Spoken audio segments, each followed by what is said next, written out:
It's early Tuesday morning, game day. And before the boys get on the bus to Clemson, they first take care of schoolwork back on campus by heading to early classes and fulfilling study hall hours. GUNN makes sure that we're on top of things. He makes sure we do study hall hours on the coach and stuff, and making sure we're up to date with our homework, and he always enforces that. The college soccer season is a long, grueling campaign. Many of the boys seek treatment for those minor bumps and bruises. Obviously we have a lot of games in a short space of time, so that really does affect your body. It's a lot different to what I'm used to. I mean, in England, you play once a week, you play every weekend, and you play right through the year, whereas here you only play till, well, hopefully into December when we reach the NCAA tournament. While the players are in classes and seeking treatment, the coaches are hard at work preparing for that night's contest. But first, a cup of tea is in order to get the day off right. I always fill the cups. I always do all the work around here. Got the water. I feel a little under pressure to make a good cup of tea right now. Never been watched so carefully. Best team in the world. After shower. We generally meet late morning where we'll just kind of go through what we've been talking about as far as what we're looking for out of our opponents, what we're looking for, more importantly, out of our players and our team, what we're going to be focusing on and what we're going to be trying to do. When players do start arriving, GUNN makes sure to post the latest NCAA rankings outside the locker room as a subtle reminder of where the boys are at in the national landscape. And when the players do arrive at the field house, a certain player's new haircut draws a lot of attention. No. I do miss the hair though. No. I do look good though, guys. The people wanted John Legend. No, it looks terrible. That looks horrible. That's what I thought too. What do you mean? You need to don't cut your hair next time. You know, we get the food ready, so the pre-game stuff's ready for the guys. We like to take care of them. We're real high on the preparation and nutrition for the players, and so that's important.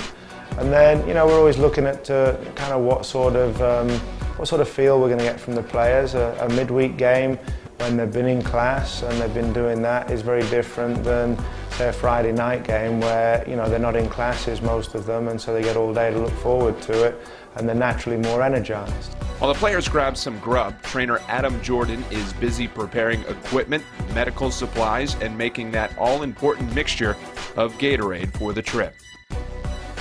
After tightening up some loose ends, the boys finally load the bus for the short 2-hour journey to Clemson, South Carolina.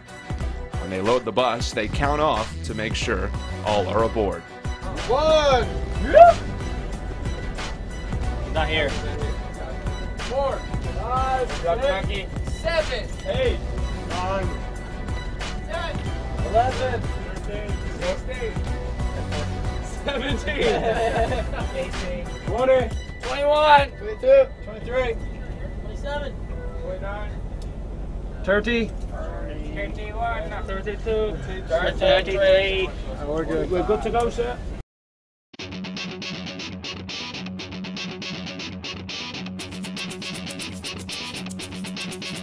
On the bus journeys, if we're going the day of a game, it's a bit of relaxation time where they get to just visualize, they get to prepare, they get to gather their own thoughts and think about what they're going to do.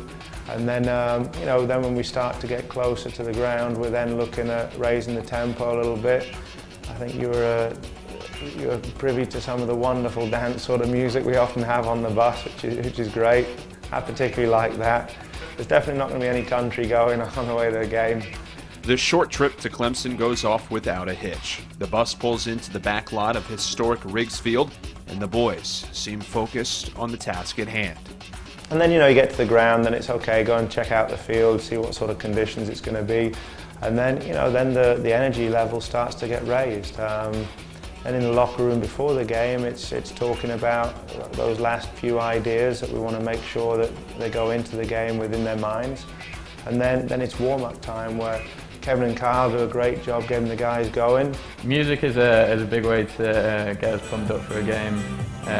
We listen to a lot of house music, which is I think Gunn's influence, maybe some of the English lads, and that's one of the ways that we get pumped up. Yeah. The moments before a game can oftentimes be the most tense. Every player has his own individual way to prepare, and in the locker room, the 49ers share that moment together as one unit, as Gunn sheds last-minute wisdom. Attacking-wise, guys, first 10, we put it over them a couple of times, channels to the strikers, they're going to be running, going to be looking, okay? This is a night where if we put the ball in the right spot, you can out-jump some of these players. Not a big, strong team, it's a team that we can overpower, we can get in there. And again, what we've talked about in the past, can we get the goal off a set piece? Can we be in the plus column off set pieces tonight?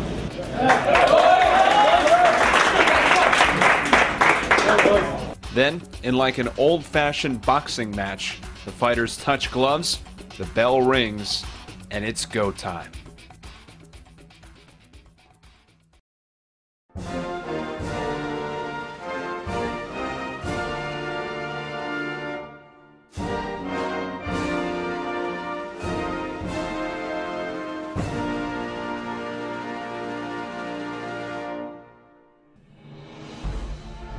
High kick goes to the backside, but it also hooks up and on top of the net, so we'll chip it into the zone. High kick that is headed away. The 49ers will control there. Move it down to the end line, and then now across, centering pass, and a good shot on goal, and a nice one-handed save there by Mozo.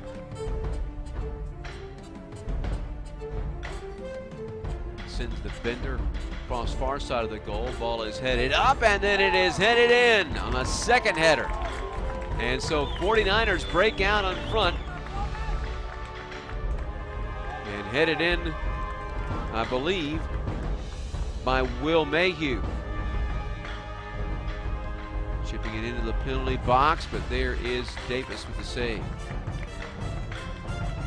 But not able to do so. Touched out front, and then one time towards the goal. Mozo gets his hands on it, then gets up off the grass. It's extra work. You were almost there when you went on TV. Here with the back press, I want you there, so we attack. Same with everything. Okay, when they're hitting it big, guys, we've got to figure out as a midfielder, if he's coming from a fullback, okay, wide will he step in? When it comes into there, how many oranges are in there, guys? There's a lot, and we've just been lazy. We've been lazy. Oh, we're okay. We're not okay. We're winning the first. We've got to win the second. Understand?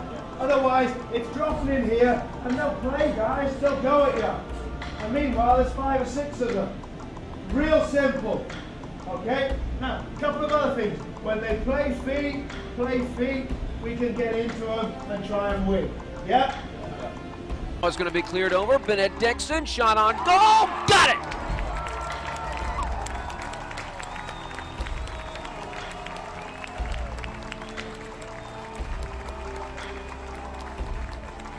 Pushing it forward, trying to get a rush on net. Now coming out front, right-footed shot on goal. It will slide just high and over. Oh, a good opportunity there. Chip it up. Far side, deflected, out front, kicked in, and then kicked in again by the Niners. That ball got loose out front, deflected a couple of times, and finally banged in the net by the Niners, and I believe it was number 5, Thomas Allen. Here is going to be Evan James. Far side, lines up a shot on goal and good.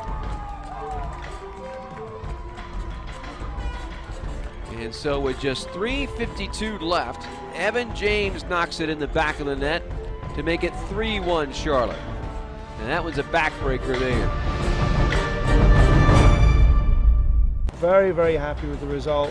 It was a game that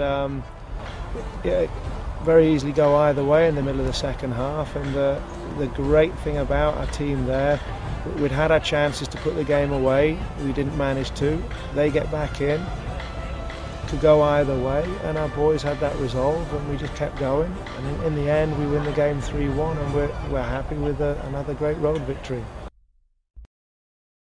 Don't forget the tat on the end.